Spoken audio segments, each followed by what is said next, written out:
I want to talk about something that I've been sitting with quietly for a while. If you're part of my inner circle of friends and family, you probably already heard me talk about this, but it's the idea of living abroad. Not as a reaction, not as an escape, definitely not as a fantasy, hopefully, fingers crossed. Um, but living abroad part time, it feels like a thoughtful question that my life is asking me right now. Right now, the top places I'm considering are Bali, Thailand, and Japan, not in any particular order. For all I know, I may bounce between just two of them or maybe all three of them in the United States, but time will tell. I don't want to get too ahead of myself. But let's get into a few reasons why I am contemplating moving abroad, at least part time. Reason one, pace of life. One of the biggest reasons I'm drawn to living abroad is the pace. So much of life here in the United States feels like a rat race you're enrolled in by default. There's always a next thing, a faster way, a more efficient version of yourself that you're supposed to become. Even when life is good, it can feel loud and overbearing at times. What I'm craving is a pace that lets moments breathe.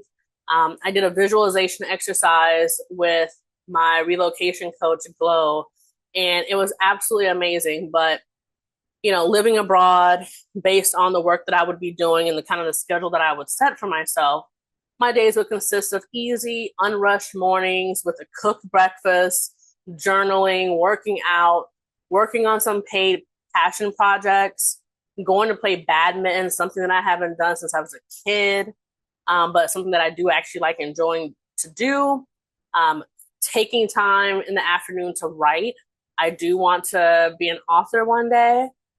Integrating in some self care, meeting up with friends over dinner. This whole visualization exercise, it almost made me want to cry just because that is the life that I truly want. Something that's just easy, laid back. There is no rush. Again, it's just where time isn't constantly being squeezed for output. I don't want my life to be defined by the urgency of it all. I want days that just feel spacious, where presence matters as much as progress. Reason two, affordability as freedom, not sacrifice. Um, in many places outside the US, the cost of living is a lot lower, but the quality of life is so much higher. And that combination, it changes everything.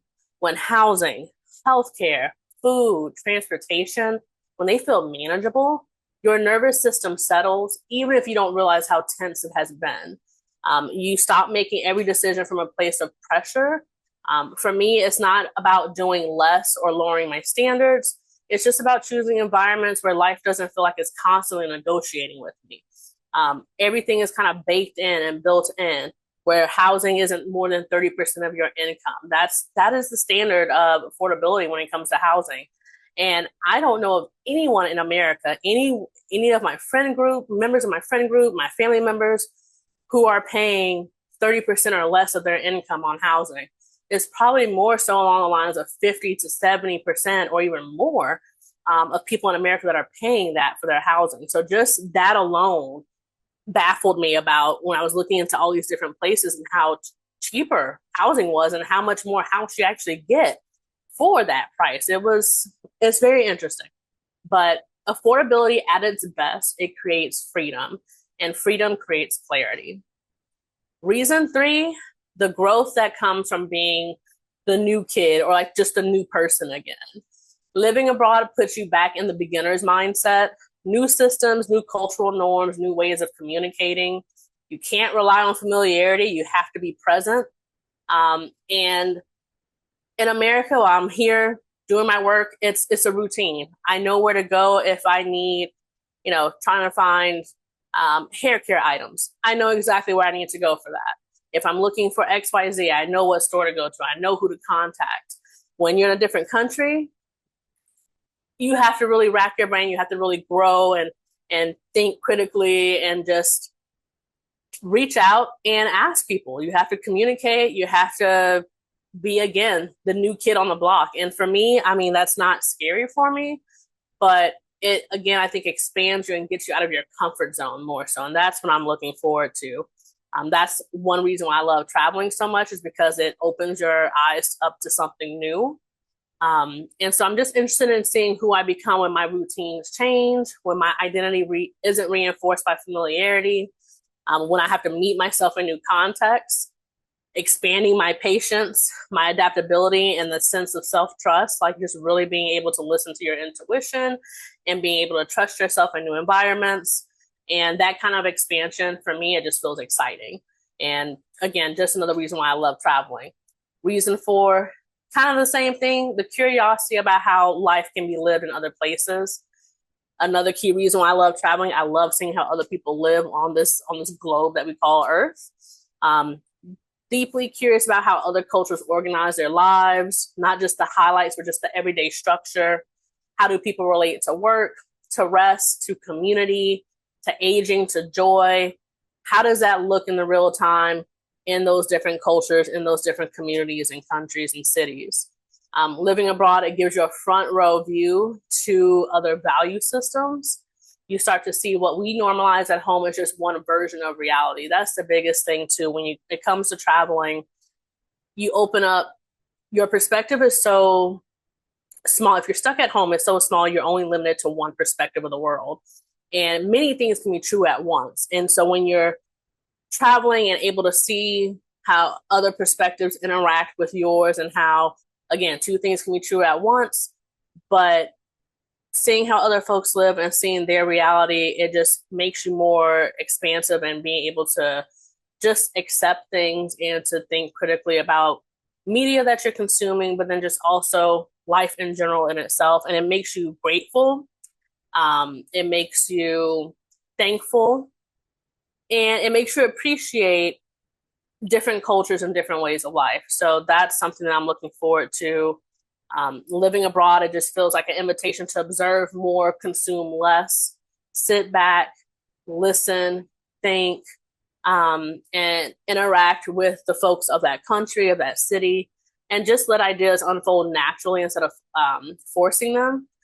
And that's just, yeah, that's probably one of the top reasons why I'm really interested in living abroad, aside from just the affordability and the higher quality of life. I would say, this decision, it's not like an all or nothing. My goal is this year to at least try out Thailand and Bali to see if, okay, can I hack it there? Will I actually really enjoy it? Because it is something in your head, and Facebook groups and different forums. People talk about their experience, the good, bad, the ugly, and everything in between. And it's not until you get there and it's you in those positions, you in that country or that city experiencing it, that you can really get a solid understanding if you would thrive there. And that's the key thing. I want to make sure I thrive. I hear horror stories of people just moving abroad, never having visited the place that they want to relocate to, and having a ton of different issues that come up. And so I don't want to overthink like I'm prone to doing, but I do at least want to go over there, make sure I'm comfortable enough to experience the lifestyle and the culture. Is that something that at least sits well enough with my spirit where I can see myself thriving there? So that'll be happening this year, fingers crossed. And eventually I want to get over to Japan and see how that whole thing looks, but I'm thinking that's probably going to be a 2027 trip, perhaps. But I'm looking forward to it, just trying it out and just having an open mind. If it doesn't work out when I do the immersion trips later on this year, that's okay. At least, again, I just wanted to at least give it a shot, see if I like it, and then figure out another country that I might want to relocate to. I still have family and things in the United States. I still have loved ones and friends here. So I want to make sure that I still am connected with them. That's why I'm thinking, at least right now, part-time, but I'm not sure what that part-time looks like right now. So it's not about leaving forever. It's just about listening, accepting my curiosity of how other cultures live in this thing that we call life. Curious to see how that works with what I'm trying to do with my own life and building alignment with myself and my goals and my dreams. So it's very exciting, a little nerve-wracking, but I'm excited for the journey that could happen from this exploration. Sometimes the most important thing is simply allowing yourself to ask the question and just not rushing the answer. If you ever felt curious about living elsewhere, even temporarily, let this video be your permission to explore that without needing to justify it. So that's all I have for you today. Let me know in the comments if you were looking to move abroad, what country would you consider and why? If you're new here, welcome. If not, welcome back. My name is Melanie, and I am creating videos for those who are looking to redesign a life in their own image. This includes content for entrepreneurs, professionals, and nonprofit founders, and anyone in between all those different things. If you enjoy this type of content, please like, share, and subscribe. I make videos every day, and it looks like I think my normal cadence is going to be in the evening. So by the time you wake up in the morning, there should be a new video. So that being said, I will talk to you tomorrow. Bye.